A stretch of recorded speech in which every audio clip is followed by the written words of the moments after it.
మహానుభావులారా,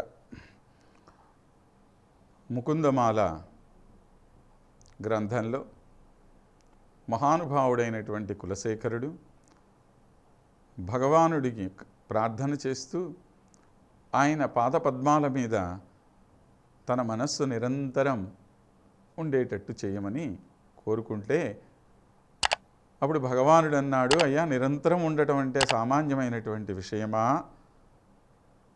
అని అంటే, ఈయన అన్నాడు, సరే స్వామి, నిరంతరం కలక్కపోయినా కనీసం చివరి క్షణంలో అయినా సరే నీ పాదపద్మాల మీద నా మనస్సు నిలిచేటట్లుగా చెయ్యి అని చెప్పి ప్రార్థన చేస్తే, దానికి భగవానుడు అన్నట్ట, సరేనయ్యా అదే విధంగా చేస్తాను, కానీ మరణ సమయం అంటే చాలా నాజూకైనటువంటి సమయం. ఆ సమయంలో ఎక్కడెక్కడ వాళ్ళందరూ కూడాను నీ బంధువులైనటువంటి వాళ్ళు, నీ బిడ్డలైనటువంటి వాళ్ళు, తల్లిదండ్రులైనటువంటి వాళ్ళు, వీళ్ళందరూ కూడాను నీ చుట్టూతా చేరేసి ఏదో ఆస్తికి సంబంధించినటువంటి వ్యవహారాలు, లేక ఓ డబ్బు విషయమో, బ్యాంకు లోన్లో, లేకపోతే బ్యాంకులో డిపాజిట్లో, ఇళ్ల స్థలాలో, వీటన్నిటి గురించి నేను రకరకాలైనటువంటి ప్రశ్నలు వాళ్ళు ఇస్తూ ఉంటారు. వాళ్ళందరికీ ఓ పక్కన సమాధానం చెప్పాలి, ఇంకొక వైపు నువ్వేమో నన్ను స్మరణ చెయ్యాలి, మరొక వైపు ఏమో నీకు ఏ రకమైనటువంటి రోగాలు అప్పటికి ఉంటాయో ఎవరికి తెలుసు. సాధారణంగా వృద్ధాప్యంలో ఎవరన్నా చనిపోయానంటే వాళ్ళకి ఏదో ఒక రోగం ఉంటుంది, శ్వాసకోశ సరిగ్గా పనిచేయకో, ఏదన్నా కఫం వచ్చో, వాతం వచ్చో, మరొక పిత్తమో, ఇంకోటో ఏదో ఒక రకమైనటువంటి ఒక కష్టంలో వాళ్ళందరూ కూడాను ఉంటారు. మరి ఇలాంటి కష్ట సమయంలో వాటన్నిటినీ పక్కన పెట్టి నన్ను స్మరించుకునేంతటి సమయం నీకుంటుందా అని చెప్పి అన్నట్ట.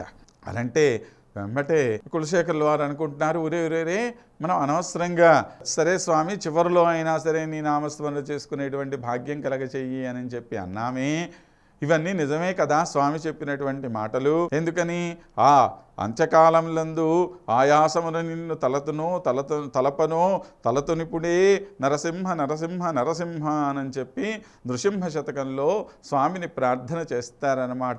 ఆవేళ యమదూతలు అగ్రహమున వచ్చి వాళ్ళు వచ్చేసి నీ ప్రాణాలు లాక్కొని పోతూ ఉంటే నీ కంఠావరోధం కలిగినటువంటి వాడివై నువ్వు సరిగా నారాయణ అని నేను పిలవలేను, పిలుతునిప్పుడే నేటికిప్పుడే చేసేది నామభజన మహిమ అని చెప్పి, అయ్యా స్వామి నీ నామాన్ని ఇప్పుడే కీర్తిస్తాను అని చెప్పి మనకి చెప్పారు కదా నృసింహ శతకంలో.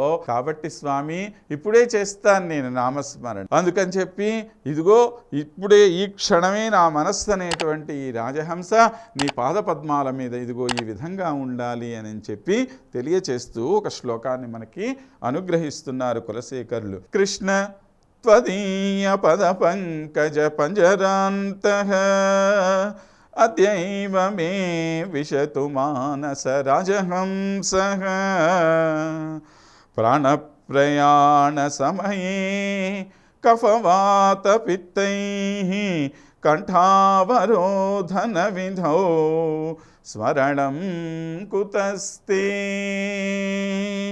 ఏమని ప్రార్థన చేస్తున్నాడు? అయ్యా త్వదీయ పద పంకజ పంజరాంతః, స్వామి నీ పాద పద్మములు అనేటువంటి ఒక పంజరం లోపల నా మనస్సు అనేటువంటి ఈ రాజహంస ఉందే, మానస రాజహంస అద్యైవ మే విశతు, ఇప్పుడే పొయ్యి లోపల ఉండిపోవాలది. ఈ మనస్సు అనేటువంటిది ఒక రాజహంస లాంటిది అన్నాడు. స్వామి యొక్క పాద పద్మములు ఏవైతే ఉన్నాయో అవి రెండూ కూడాను అని ఆ రెండు పాదాలని స్మరణ చేస్తూ ఉన్నాడు. ఏమిటి ఈ రెండు పాదాలని కలిపి స్మరణ చెయ్యటము అనంటే దీన్ని మనము శ్రీ వైష్ణవ సాంప్రదాయంలో ద్వయమంత్రము అని చెప్పి అంటాం. శ్రీమన్నారాయణ చరణౌ శరణం తే ప్రపద్యే అని ఒక మంత్రం, శ్రీమతే నారాయణాయ నమః అని ఇంకొక మంత్రం. ఇవి రెండింటినీ కలిపి మనం ద్వయమంత్రము అంటాం. ఇవి రెండు మంత్రాలు అన్నమాట. అంటే ఈయన యొక్క పాదాలు రెండు కూడాను ఆ రెండు మంత్రాలకి సూచన అయినటువంటివి.